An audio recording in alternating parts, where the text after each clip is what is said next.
Hello friends, yes sir Sharma academy में आप लोगों का स्वागत है। तो हम लोग बीपीएससी प्रैक्टिस सेट कर रहे थे जिसमें से 100 क्वेश्चन कंप्लीट कर चुके थे। ठीक है, आज हम 101वें नंबर से बात करने वाले हैं।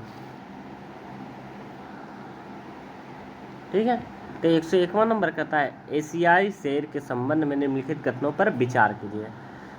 तो पहला कथन कहता है गिर राष्ट्रीय उद्यान और वन्य जीव अभ्यारण्य एशियाई शेरों के एकमात्र निवास स्थान है।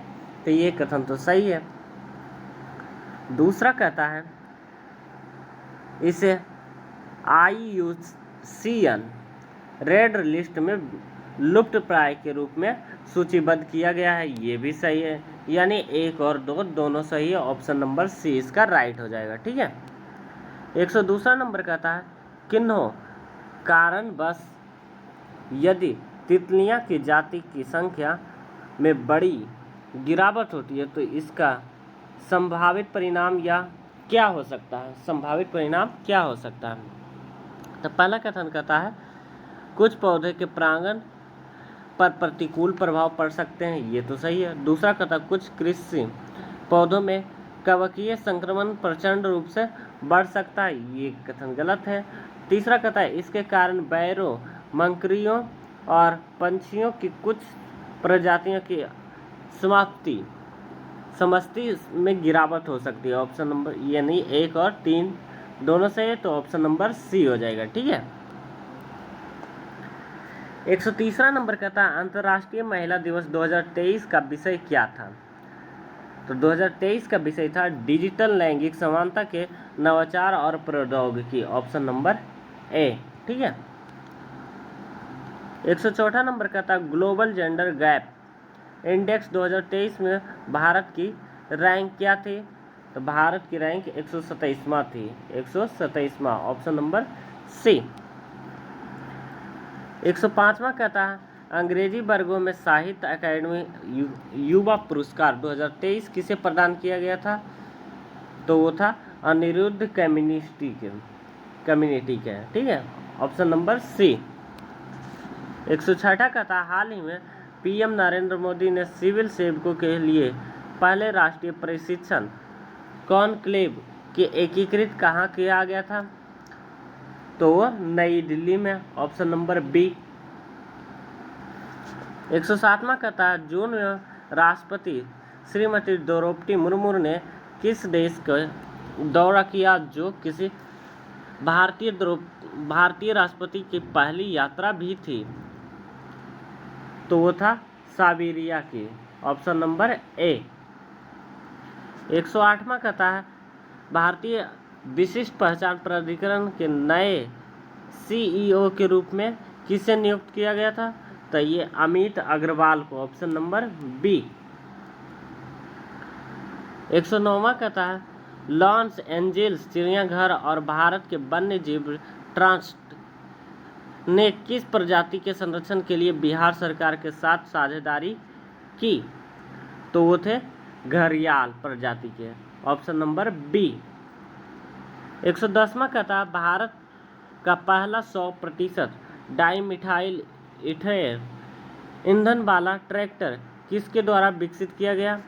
तो वो IIT कानपुर द्वारा। Option number B.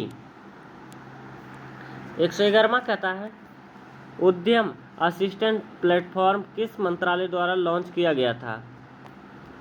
तो MSME मंत्रालय द्वारा लॉन्च किया गया था। ऑप्शन नंबर ए। 112वां कहता है उद्यम असिस्टेंट प्लेटफॉर्म किस मंत्रालय द्वारा लॉन्च किया गया था। 111वां तो 111वां तो हो गया MSMI मंत्रालय। 112वां कहता है वन वर्ल्ड टीबी शिखर सम्मेलन 2023 कहाँ आयोजित किया गया था। तो वो वाराणसी में। Option number D. 113वां नंबर कहता है हाल ही में कौन सा देश 2022 से 23 के दौरान भारत का तीसरा सबसे बड़ा निर्यात गंतव्य बनकर उभरा। तो नीदरलैंड। Option number D.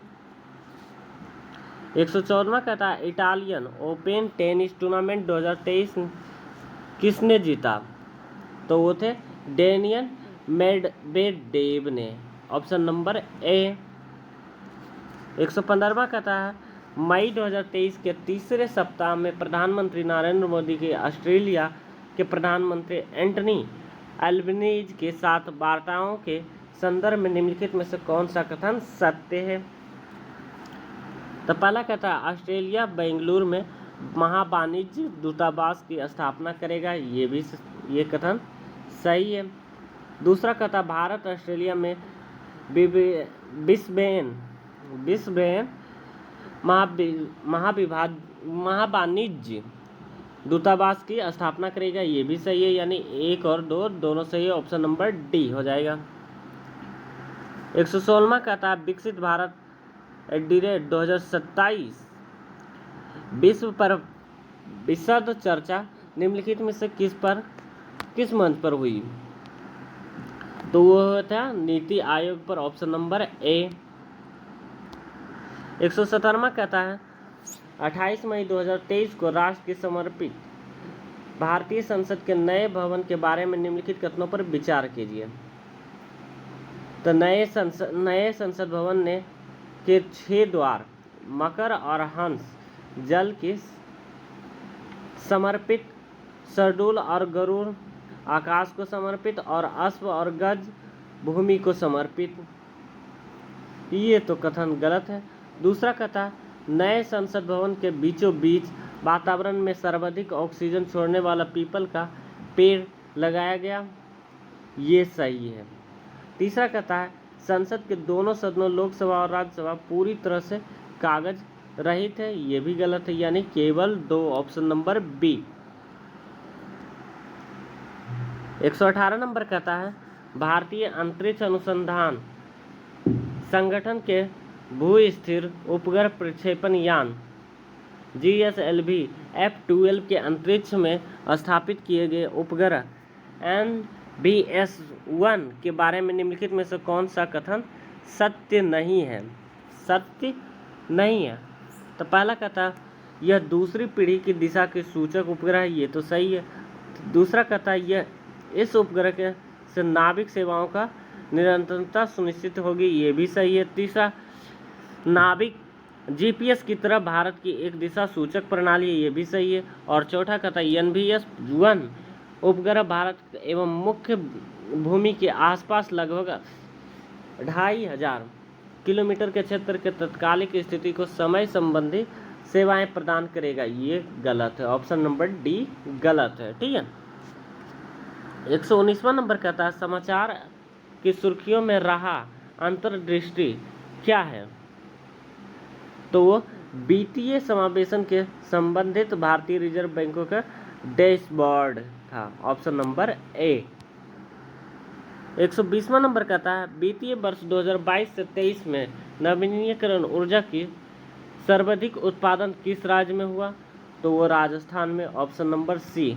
ठीक है फ्रेंड्स, तो आज हम लोग यहीं पर समाप्त करते हैं। कल हम 121 नंबर से बात करेंगे। ठीक है फ्रेंड, तो हमारे चैनल को लाइक सब्सक्राइब करें और कमेंट करें ऐसे ही इम्पोर्टेंट क्वेश्चन के लिए।